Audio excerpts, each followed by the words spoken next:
Hi, my name is Brandon, and today I'm going to talk about Container Image Trust, namely container image signing and encryption capabilities when it comes to the distribution of images. So in a normal scenario of a container image lifecycle, we have three stages. We have the build, the distribute, and the run. So starting on the left-hand side is where we build our containers. So this can be on a developer's computer. It could be on a CI/CD pipeline like Tecton or Jenkins.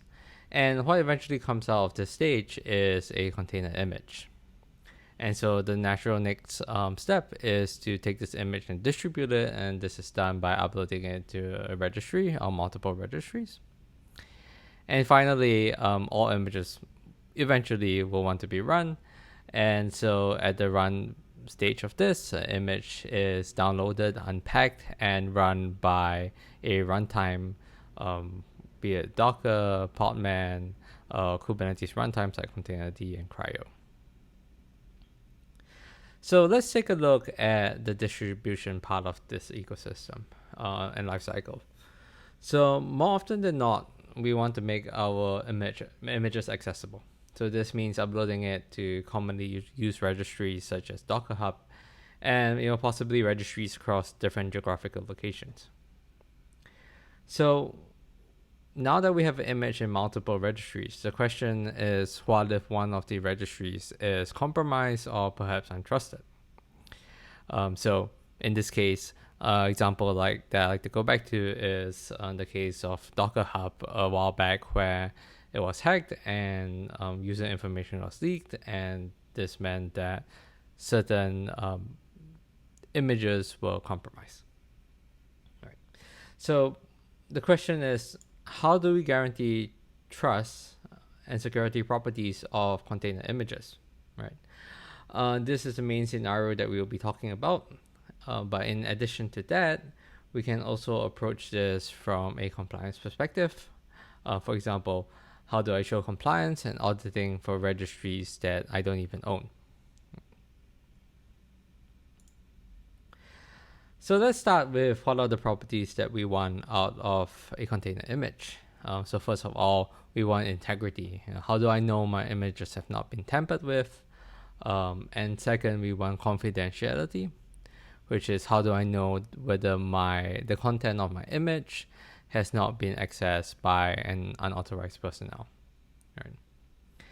And in order to solve these problems, we actually don't have to look too far. These are very classical security problems, and cryptography has proven to be a good answer to some of these problems.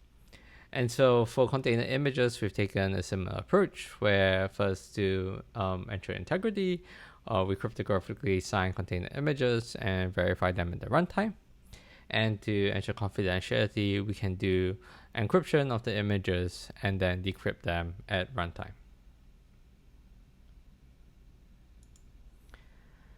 So what this essentially is doing is creating a cryptographic binding between build and runtime. Right? Distribution then becomes this black box that we can just rely on without worrying too much about the security of the registries. And you can kind of relate this to how you would use something like VPN or SSH tunnel over an untrusted network.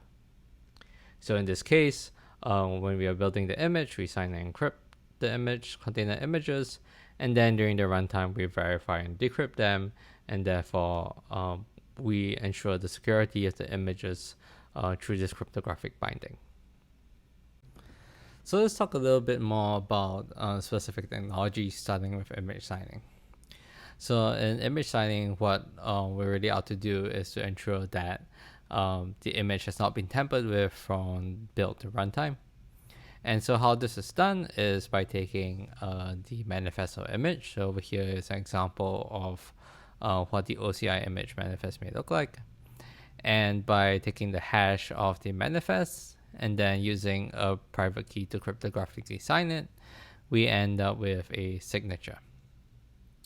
And what happens on the runtime is that the runtime downloads the image from the registry, and it checks that the hash of the manifest that it downloads is the same as the hash within the signature that was cryptographically signed and verified. So only if the hashes match will it proceed to then go ahead and run the image. So signing technologies today most commonly is Docker Content Trust and Red Hat Simple Signing. They both do basically very similar things. They only have different protocols and different design decisions. So relevant projects for this on the signing side, Scorpio, Builder for Red Hat Simple Signing, BuildKit, and Notary relevant for Docker Content Trust. And for verification, there's Portera, which is a Kubernetes admission control from IBM. We have the Cryo runtime on Podman, as well as the Docker daemon.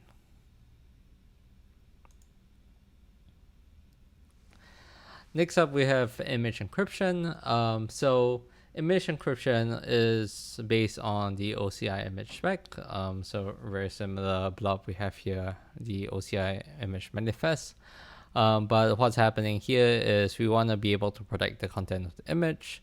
So what we're doing is we're taking the layers of an image, which traditionally are just tarballs or files that represent the layers. And we're going through an additional step by encrypting these layers with a key.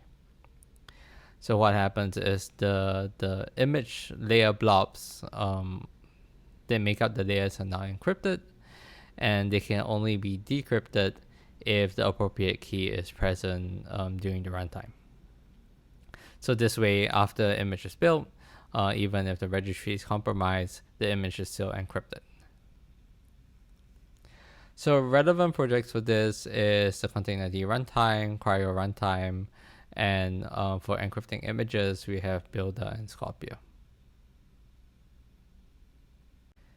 So to end off, I'd like to talk a bit about the compliance perspective and how image signing and encryption can be used to provide governance of container workloads.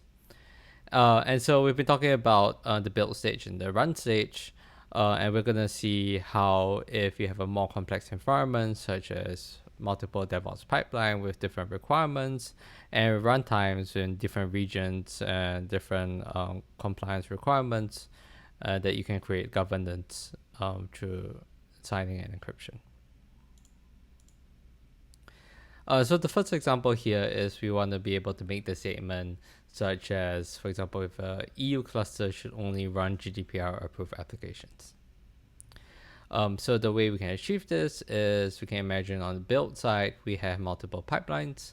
So we have two pipelines here that do GDPR checks and then builds the container image and signs it. And then we have another application which is not related to GDPR, which is a US government application.